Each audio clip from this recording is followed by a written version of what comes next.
Call the member for Denison. Thank you, Acting Speaker. Acting Speaker, this is a black-hearted bill, and Labor are a pack of quislings for supporting it. Just when the opposition should act like an opposition and stand up for the community and stand up for the environment, it's rolled over to have its tummy tickled. Terribly disappointing, and have betrayed a great many people who voted Labor. This is a black-hearted bill.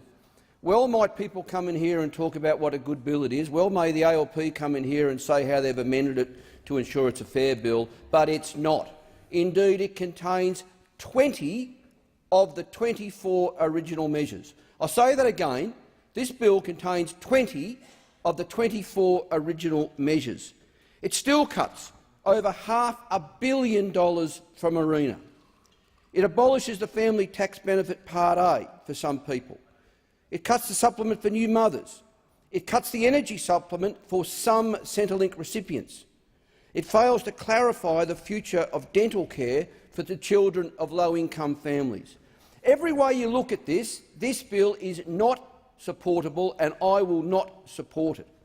And I associate myself with the comments from the member from Melbourne, particularly on the environment and the effect of ARENA, and I'll come back to that in a moment. But I'll dwell on another issue that the member for Melbourne spoke about, and that is the other ways to repair the budget. Now, I'm the first to agree we need to re-engineer the budget. We are spending more than we're earning. Our debt is increasing. It needs to be re-engineered, and it needs to be put on a pathway to balance over the economic cycle. The question is, how do you balance the budget over the economic cycle? Do you go after the most disadvantaged people in the community? Do you attack the disadvantaged, the low income, the people who can't stick up for themselves? Or do you go after the money where the money is to be had in a fair economy and in a fair community? What about a super profits tax? The big four banks in the first 6 months of this year have posted profits combined of some $16,000 million, an enormous sum of money in simple terms, and an enormous return on investment.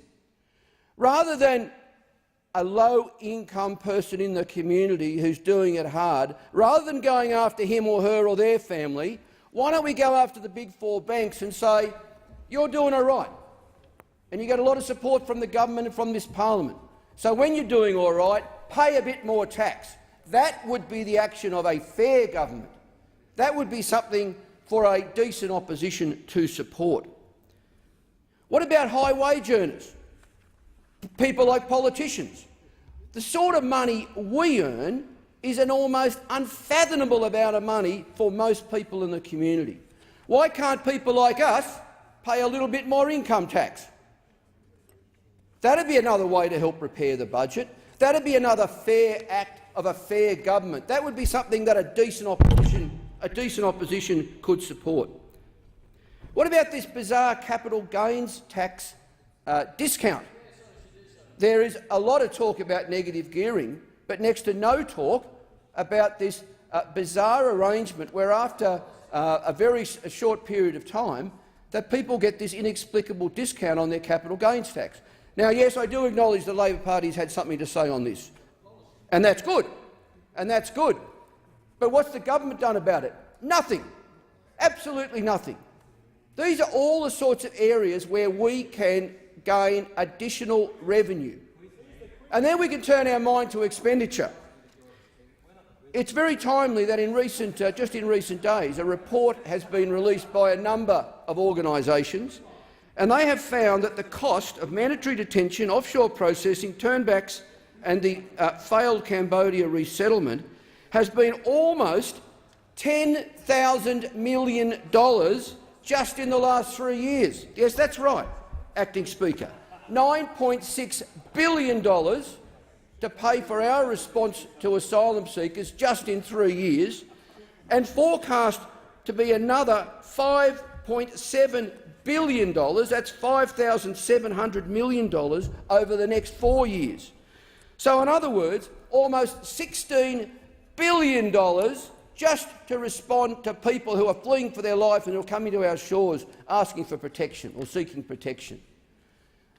a good government, a government with a heart, a government that was a sense of fairness, had a respect for international law, would not be busting $16,000 million to deal with asylum seekers.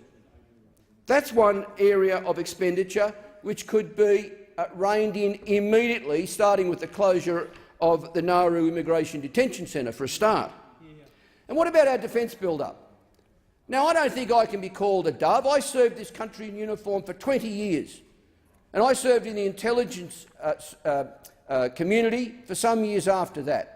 I have a realistic understanding of national security and of the need to have a defence force and to equip our soldiers properly. But what on earth are we doing talking about spending an additional $30 billion over the next 10 years in additional defence spending on top of our existing defence budget? There's no way that can be defended. No way, Acting Speaker, can we defend when we are trying to get the budget back into order, when we're taking money off some of the most disadvantaged and poorest members of our community. There's no way we can turn around and say, well, by the way, we're going to spend $30,000 million extra over the next 10 years on a defence build-up, not keeping it at existing levels and replacing platforms as they reach their use-by date, but building it up. And then we'll look at our neighbours and criticise them for joining in our arms race. And what's this about doubling our submarine fleet? At a time when we're needing to get the budget back into good shape, at a time that this government, supported by the quisling opposition, is going after some of the most disadvantaged members of the community, we're going to double our submarine fleet when we can't even crew the existing fleet we've got now. It doesn't make any sense. So yes, let's re-engineer the budget. Let's rein in unnecessary and wasteful expenditure. Let's look for efficiencies. And let's look for other ways that we can raise additional revenue to fund the needs of this country. But let's do it in a fair way. Let's not go after disadvantaged people and people on low incomes. Let's not go after the children with crooked teeth in low-income families. And yes, I note that the ALP, to your credit, has sought to address this in some way in your negotiations with the government. But no one knows what the answer is yet. No one can have any confidence that any good outcome will come from this, that indeed there will be an effective dental scheme for the kids in low-income families. And now let me turn my attention to the environment, Acting Speaker, and I'm very pleased the member for Melbourne spent quite some time on this. Because, you know, when you look at all of the challenges facing this country, there can be no doubt that the greatest single challenge, the one thing that jeopardises our future and the future for our kids and their kids, is climate change. Kevin Rudd was quite right to call it the greatest moral challenge. I don't think people in this place have their mind around this.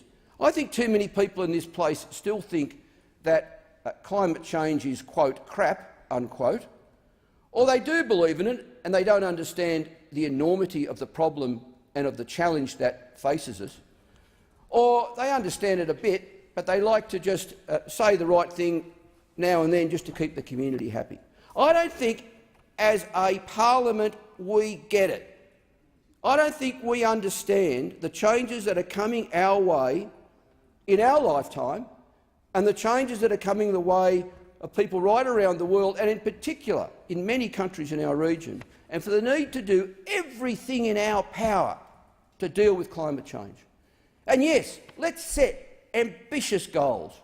Personally, and when I talked about this sort of target at the recent election, it was always greeted with approval and applause, or at least approval, sometimes applause, when I would say to my community back home in Hobart and in Denison, we should be aiming for 100% net zero carbon emissions by 2030, 100% reliance on renewable energy by 2030. And some people would say to me, oh, don't be silly, that's beyond all of the parties, it's just not possible. And I'd say to them, it is possible. It's possible for a country with ambition. It's possible for a country led by inspiring leaders. For heaven's sakes, the United States put someone on the moon from scratch in about half a decade, about 50 years ago, all because a president and a government said, let's go for it, let's do it, and they did it. And so too, if we had that sort of mindset in this country, if we went for it, we could do it, and we'd be the global leader. And not only would we be doing the right thing for our community and our environment, but we would be leading the rest of the world and showing them what can be done in a rich and lucky country with inspiring leadership. But instead, what are we talking about today? The government, with this black-hearted bill supported by the quisling opposition, cutting $550 million from ARENA. That is a remarkable betrayal of the Australian community and the public interest and of the environment. But then again, why would I be surprised? Because it was the Labor opposition that voted with the Liberal National Government to reduce the mandatory renewable energy target from 41,000 gigawatt-hours to 33,000 gigawatt-hours. So it turns out a lot of people like to come in here and give all the grand speeches and say all the right things, but when the big decisions to be had, when the votes to be put, everyone just turns to water and worries about money in the budget. That's why they're cutting $550 million from ARENA. That's why the government, during the election campaign, basically wanted to gut the Clean Energy Finance Corporation, to turn it into a slush fund for its election promises, because at the end of the day, neither the government nor the opposition are really fair dinkum about the environment. If they were fair dinkum about the environment, if they were fair dinkum about the way our very existence as we know it is threatened by climate change, they wouldn't be putting this in the bill, and the opposition wouldn't be supporting it. This is a terrible betrayal. Let's just think about climate change for a minute. We're already seeing it.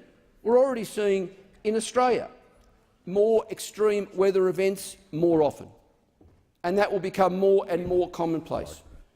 And there'll be more droughts, there'll be more bushfires, there'll be more cyclones, there'll be more flooding. We'll start to see more and more diseases appearing in parts of the country where they've never been seen before. And in our region, we will see increasing instability as sea level rise results in mass dislocation of communities, particularly in the low-lying microstates in the Pacific, particularly in the low-lying river deltas in places like Bangladesh and Indonesia and Vietnam. And we'll see wars over water supply, all because of climate change. And I tell you what, when my two little daughters are older and they ask me, Dad, you know, what did you achieve in your life? What did you fight for? What did you have to say when it really mattered? I'll have to say that, well, far too often I walked into a room and I worked with men and women and debated issues about which that group failed our nation, our community. If I seem to be spending an awful lot of time on climate change in a debate about the Omnibus bill, it's because I, like the member of Melbourne, want to make it absolutely clear that at the end of the day, it is vitally important to look after our community, to provide the essential services and income for disadvantaged and low-income people. To do all of those things, that's a vital role for government, as is to keep us safe. But the biggest threat coming down the highway at us is climate change. And I think when I look at the Omnibus bill, it's the cut of $550 million from ARENA, which I think is the biggest single betrayal in this bill. If for that reason alone, I will not support this bill. And I would hope that I'm joined by others. I suspect the member for Melbourne, and I hope others would join me. I started by describing this as a black-hearted bill. I think it gives us an insight into a government that is as well black-hearted. And it gives us an insight into the approach of the opposition in this parliament. I called you quislings, and I mean that. This was a time to take a stand, to stand and fight for the people that voted for you, like I'm trying to do right now, and to support a bill which you spent so long criticising, which still contains 20 of the 24 original measures for you to come in here and support it, then you are a pack of quislings.